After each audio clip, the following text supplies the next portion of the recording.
the digital delight of jazz and what's more on WFDU HD2, Teaneck.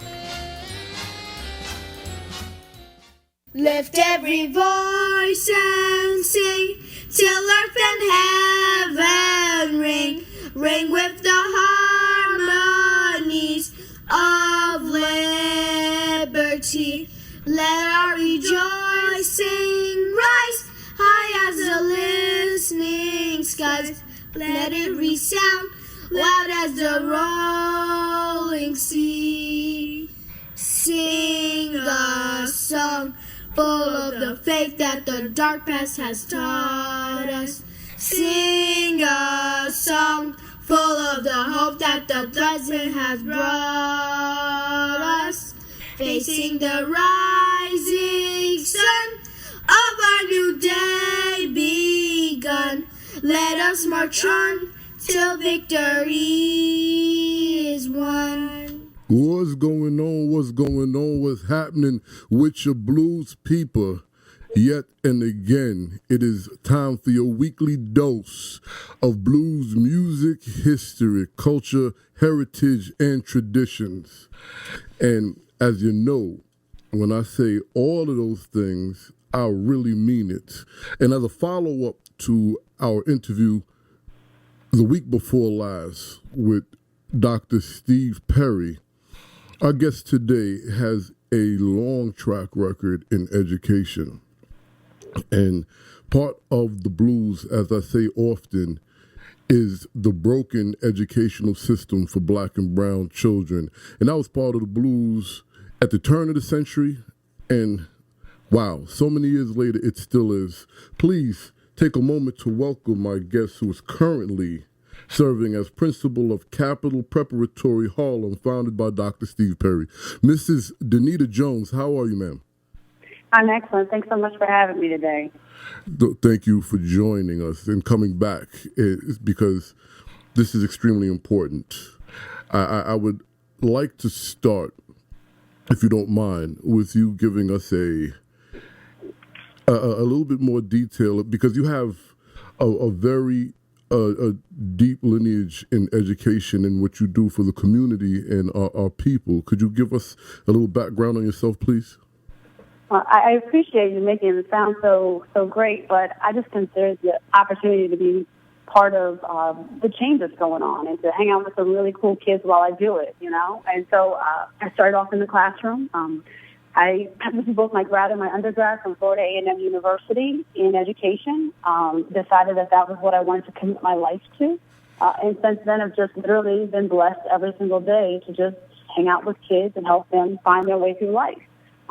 Really kind of looking at this and deciding that teaching was more than a job, right? It has to be a calling. It has to be a passion. You have to make this lifestyle decision. I've decided that the long goal here is to help our community, to help us focus on what's most important and how we as a people can win by empowering our children with education. And so started out in Florida, taught for a couple of years in Tallahassee, Florida, moved to Orlando and opened a private school there, and have been blessed with a tremendous opportunity to be a part of what some might call a school on the outside, but what we all know from the inside is exactly what I expressed before, a movement in education. And Capital Prep Harlem affords the forgotten children, right? The brown and the black children that look like us, that come from disadvantaged households, that they say the world is not going to be what it's going to be for them, and it gives us the opportunity to be able to enrich their lives as they enrich ours, and we all make it through, and affords them the opportunity to be able to learn and grow as all children should. I hear you, and there's a couple of things in there I want to touch, and I don't know who's doing this right now. Oh, forgive me. My oldest brother passed, so my family is still reaching out to me. Forgive me, everyone. And thank you all for the well wishes and things of that nature. He was a great dude. He was just a great dude, but I want to stay focused on Mrs. Jones. Forgive me for that. Sorry for your loss. Thank you very much. It was, well, All right, sorry. Now, you mentioned quite a few things there. The one thing I wanted to start with, because we are, and that's pretty much what the blues is based on, being a disenfranchised community, group of people that mass produce and mass consume, yet get nothing out of that. How were you able to start and open a school under these circumstances?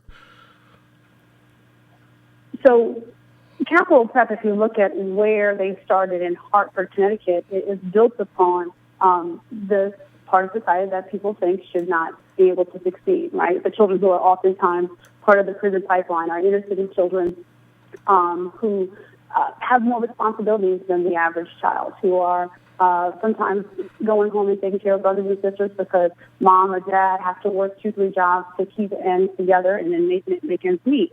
And so in Hartford, they started in an inner city community with those children and able to win.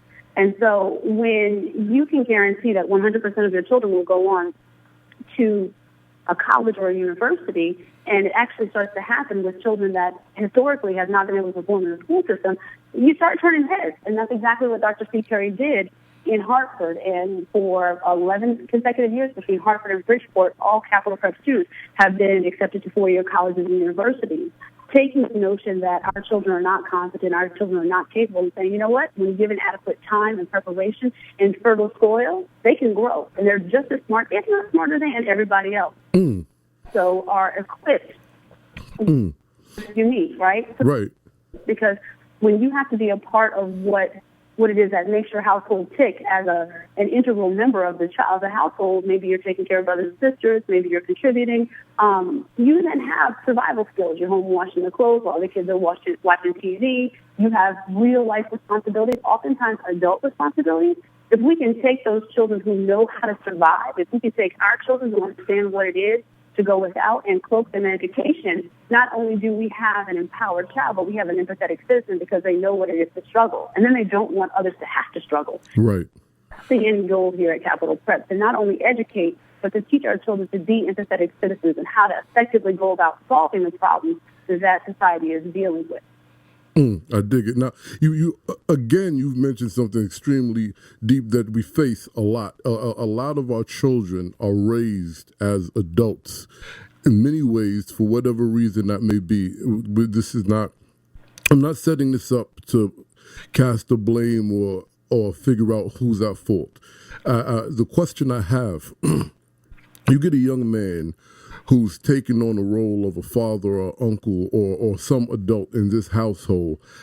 How is that in the transition of bringing them back down to their age so they can enjoy where they are now and then working back toward where it is that you guys know and the young man knows he can reach? Well, I think with anyone who wants to build an air of respect, whether you're a child or an adult, our children understand that there's an air of respect here, not only for the fact that it's the child to the adult, but the adult to the child. If you want to get respect, you absolutely have to get respect. And while they are children, yes, they're still humans, and they have thoughts and they have emotions. And, brother, we work in middle school, so I'm sure you know they also have hormones. Personality, which we then have to shape into character.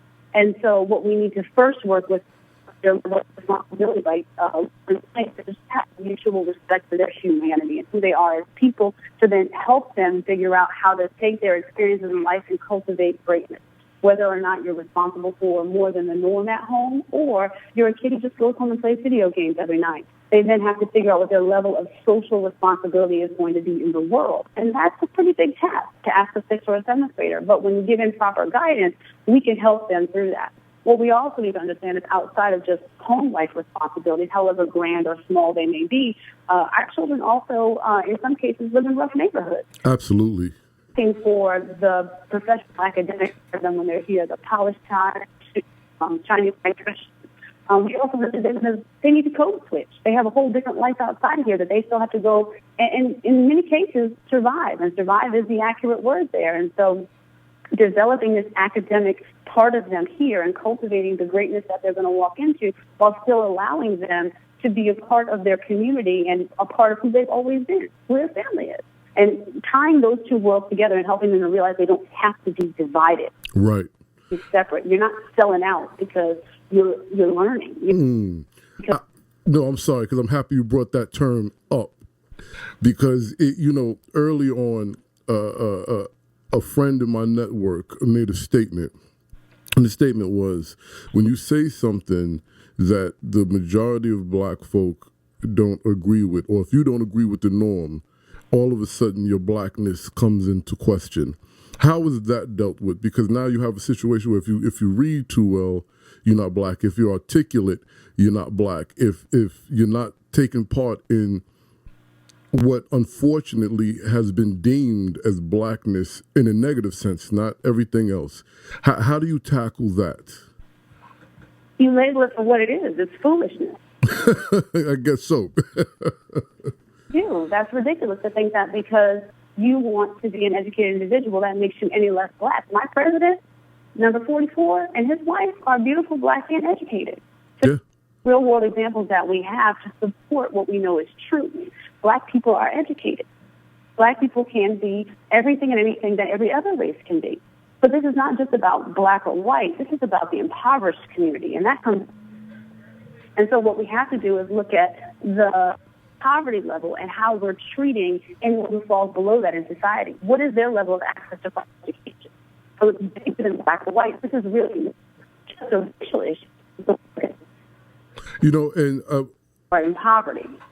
Right, because I know in the impoverished neighborhoods I grew up in, early on as a young man, a child to a young man, I saw businesses from people who look like me.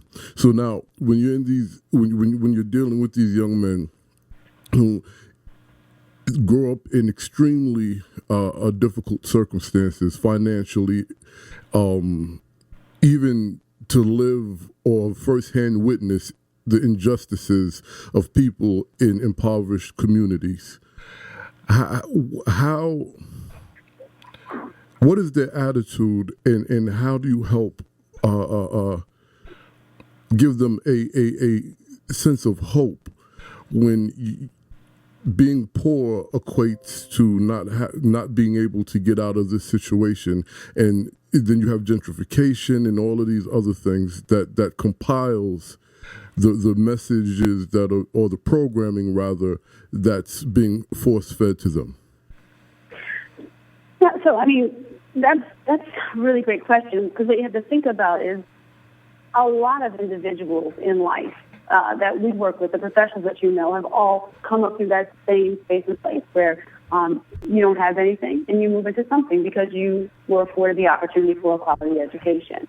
And so where you're at doesn't matter. You just have to rewire them for where they're going. It's not what they're doing right now or where you're at or how good your grades were the day before you got here.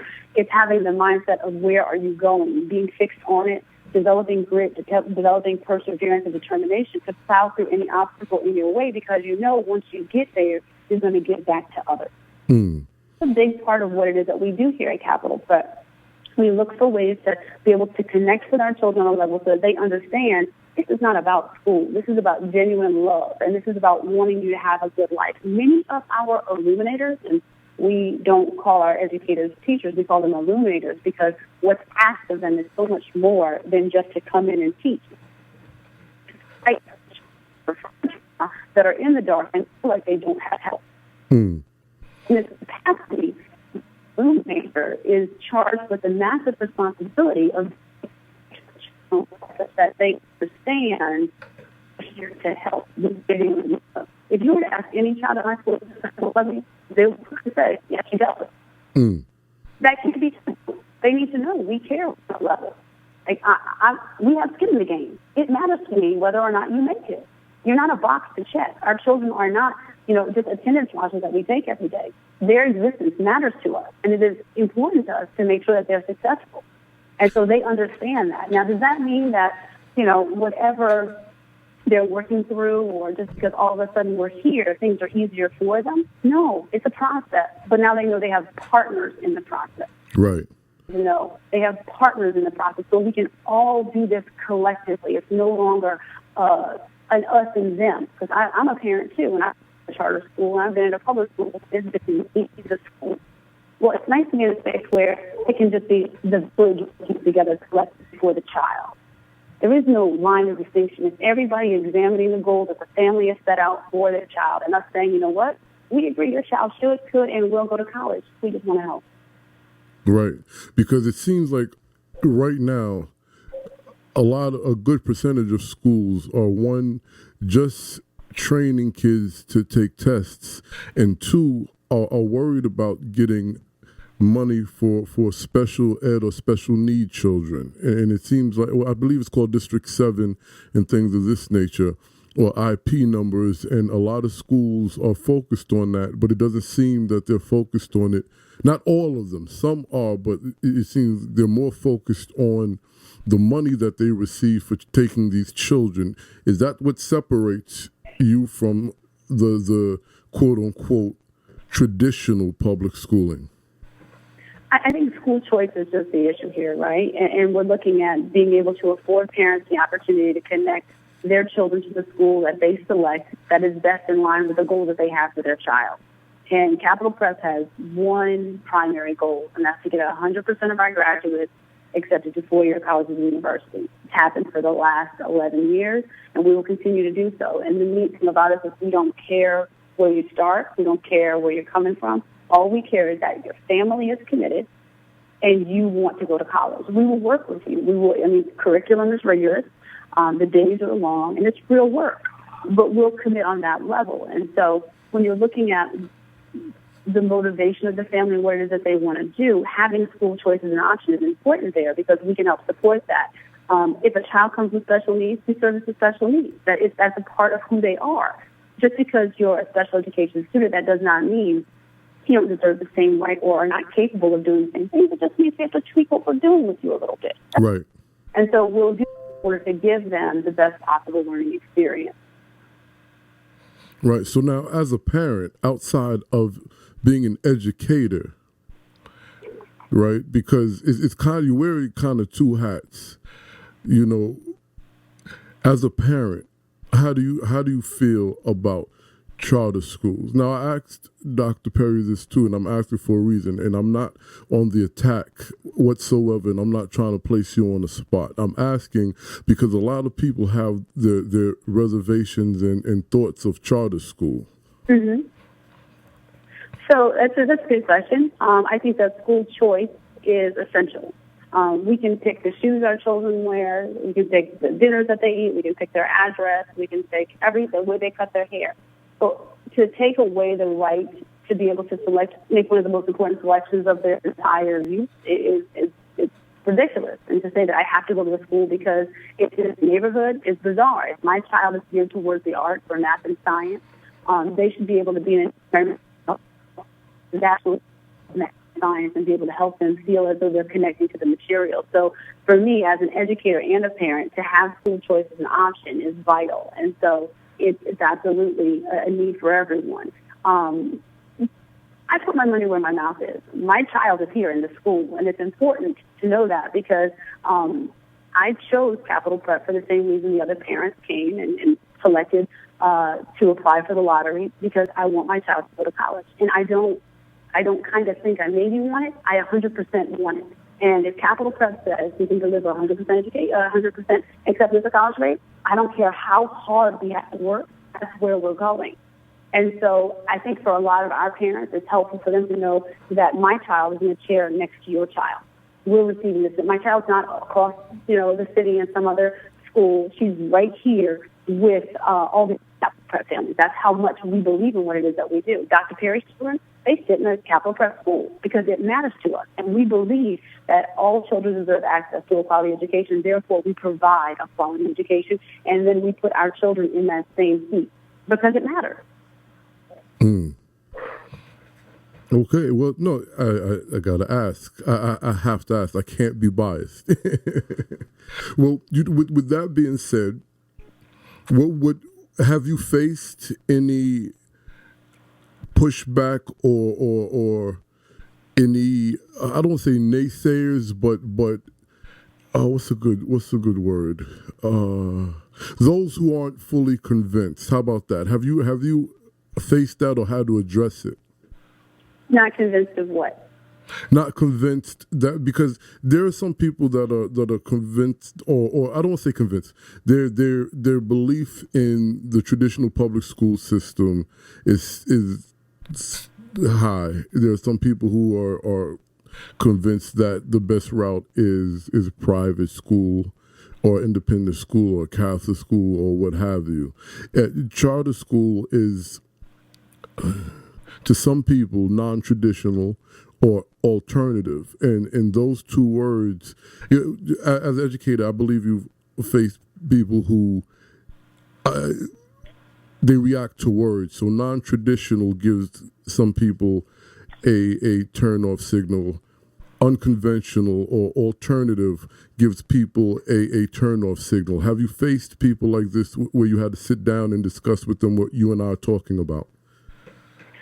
Yeah, I think on what works with where we are, right? We have a group of parents who have made the decision that this works for them. In that, they're committed to a positive end goal that their children will go to college. They want to be in a like-minded community of individuals who maybe come from the same background, maybe have experienced the same struggles and successes, and they're looking to move forward. For individuals who are committed to public schools, they can send their children to those public schools. But a charter is a public school. So it's important to note that it's just run by a private CMO. Looking at alternative ways in order to provide education that is directly in line with the goals of the family. And so there's people who push back in there and they say it's to everything, but there are also amazing success stories of phenomenal results from charter schools, especially here in Harlem. This is like the Silicon Valley for charter schools. Absolutely.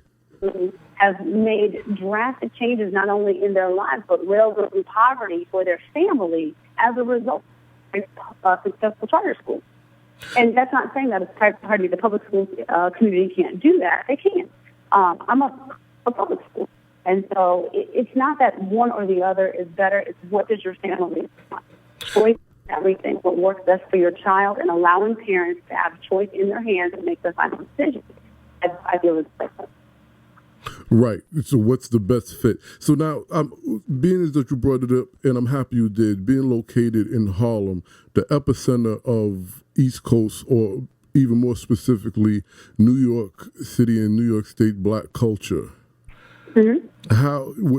How important is it? Well, that's important for me because now we're dealing with an area of New York that has seen some rough times. So I'm sure the community is extremely happy that you are there. Absolutely. I mean, well, we have children coming from as far as the last stop in the Bronx to go to school in Harlem. I mean, our school days start with breakfast at 6:30 and school at 7 o'clock. So that last train stop in the Bronx is an hour plus for our children who are getting up at 4:30 just to be able to come to school. I mean, this speaks to the blues that you opened up this conversation with. Right? Absolutely. A sixth grader just coming out of fifth grade, right? You just came out of elementary school. You have to get on a train and come from the last stop in the Bronx all the way to Harlem just to get access to a quality education, to be able to be in a space where people say, you know what, baby, you're going to make it. We're going to get you to college. I mean, that takes us back decades. It sure does. It sure does. At the epicenter, as you so eloquently put it, means a lot to us because there's some just really powerful people here in education that have made enormous strides. Jeffrey Canada, I mean, he's done some of the most amazing work in education and in our community. To be just in the same vicinity is just awe-inspiring to see all that he's brought to Harlem and what he's done. We just look to be able to add to the conversation, to provide another option, because if they're coming from the Bronx, that means there's just more kids. And we have to all come in and do everything we can to make sure that everybody gets a chance. That's our obligation. After you see the other side of things and you attain your education, it's important to realize that there's enough for everybody. There is enough for all of our children to be able to learn and go and be successful. We just got to go back and get them. And that has to be the obligation. But come and be a part of this conversation here in New York, specifically in Harlem, is a blessing because we have children who are coming far and wide just to get access to the information that we have here, which says there's a need, which says we have to be here. So as long as they're waking up early, we're waking up early. As long as they're willing to come and learn, we will open as many schools as New York will allow us. I hear that. So now, is Capital all boys or is it boys and girls? No, we're a co-ed school. We opened up with grades 6 and 7, and in 2022, our first graduating class of 12th graders will move on to college. So we opened up with 160 children, 80 in each grade level, and we're accepting applications now for our upcoming class of 6th graders and our open seats in 7th and 8th as well for the 2017-2018 school year. So now there's an application process. How does the lottery work? So essentially what happens, parents who are interested will go to www.capitalprepharlem.org. They'll go on to the website, click on the fact that they want to apply, and an application comes up. We'll have a lottery in April, and we'll randomly select for the amount of seats we have available for each grade. We call the parents. Parents then have the option to accept the seat or deny the seat, and then if they decide to decline, we'll pull until all of our seats are filled. Last year, we had 1,100 applicants for just 160 seats, which suggests that there is a dire need for more schools like this. Absolutely. So now, what happens to the parents and children that don't make that random cut? So essentially what will happen is if a seat becomes available, we'll reach out and let the families know that a seat has become available, and they're welcome to come in and enroll. And that's part of the unfortunate part of the lottery and the way things are designed. We're only allowed to have so many children. We can only have so many seats within our school. And so that 160 was what the charter was written for. We'll grow out to 700 when we're 6 through 12. But currently, we can only accept for the number of seats that we have, and we'll grow out accordingly through 12th grade. So with that, I would like to ask about the numbers. You've given us a good detail because correct me if I'm wrong, it's better when the class doesn't have 30, 35 kids where each child could at least get some sort of one-on-one time, correct? It just depends on how the child learns. If you think of individuals going to college, sometimes you're in a classroom with 100-plus people, depending upon what school you're going to. And some schools afford you the opportunity of a small ratio of 15 or 20 to 1. And so the great thing about Capital Prep, our classrooms, the max size is about 25 kids, 22 to 25. Some are a little bit smaller than others. But we have 2 illuminators in each classroom, which is awesome because it allows us the extra touch points we were talking about, right? Having more contact with adults. So as one illuminator is teaching, the other is circulating and able to offer additional support to children who need assistance. And it's great. It's a great model to be able to co-teach because the children have a little bit more interaction, and it allows them to engage with other people as well. So now you say that there's some kids that have to wake up 4 o'clock in the morning to get to school. Imagine that. That's like a paper route several years ago. Let's talk about the day. Could you do that prior? Because I know your time is limited, but could you give us a picture of the day at Capital? Sure. So as I mentioned, our children start breakfast at 6:30. They come in. They have 30 minutes to be able to go into the cafeteria, touch base with any faculty that are in there. And then at 7 o'clock, classes start.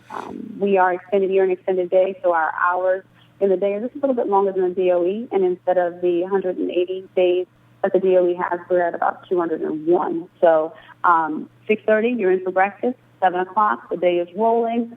They start with either English, math, social studies, or science. We have 90-minute blocks of learning for each subject area.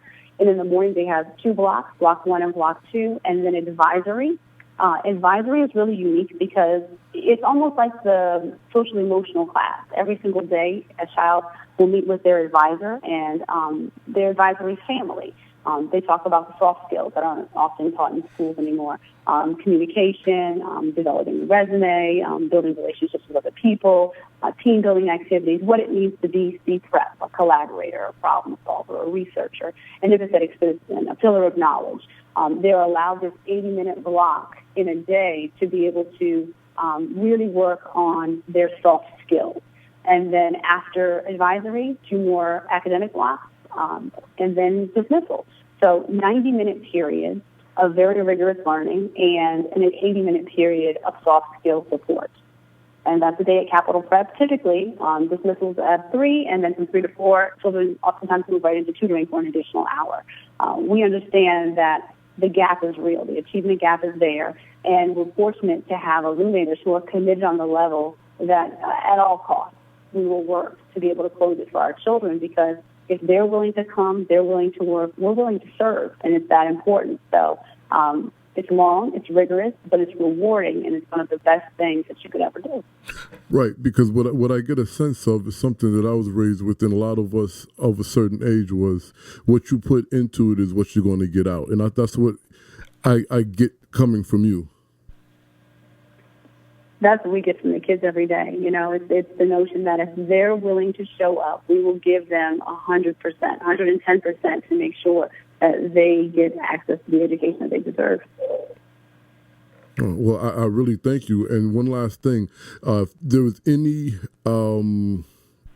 suggestion, piece of information or advice that you could think of off the top of your head to tell parents, because this is, as you said, a collective. In some cases, parents want to help their kids and don't know how. Yeah. So as a parent and as parents, you know, we get one shot to do this right. They're put in our hands, and we get one opportunity to be able to mold and sculpt them to be the best possible human beings that we can. And so the path that we choose or help them along is important. And choosing the right school for your child is vital, and making sure that they're in a space where they're being respected, they're allowed to grow and develop in a space where learning is important, and they're viewed as individuals who have limitless potential is absolutely essential. And so at Capital Prep, we are committed to excellence. We look to afford our children a private school education in a very public school setting. And that requires a high level of communication and relationship building, and a wanting to have a connection with the school beyond just, I drop my child off, they go to school, they come home. We are looking to extend family, and Capital Prep has done that very well over the last decade. And we look to do that for many decades more here in Harlem, looking for individuals to say, you know what, as a family, this is what we've committed to, this is where we're going, and this is what we'd like to do. College is the only endpoint for our child. We just want to partner with those families so we can help along the way. So this has been a fantastic opportunity. And for any parents who are interested, if you go to www.capitalprepharlem.org and click on Enroll, then drop down to Apply Now. We'd love to have you in for one of our open houses so that you can see what it is that we do. I want to thank you for your time. I appreciate you having us. Absolutely. You, Dr. Perry, and every one of the illuminators that is helping mold these young minds, very important. And teaching, training, assisting, encouraging is a very underrated sport. And you guys have a tough job, but thank you for grabbing the horn and just doing it. We absolutely love what we do. Okay, I look forward to hearing updates from you guys very soon. Thank you. Fantastic. Have a great day. You too. Guys, so in the quote-unquote blues of the educational system for black and brown children, for poor children all across the board, one of the best and major things I got out of this particular conversation is there are people who are committed to teaching, training, encouraging, and helping the family mold a great young person into becoming a great adult.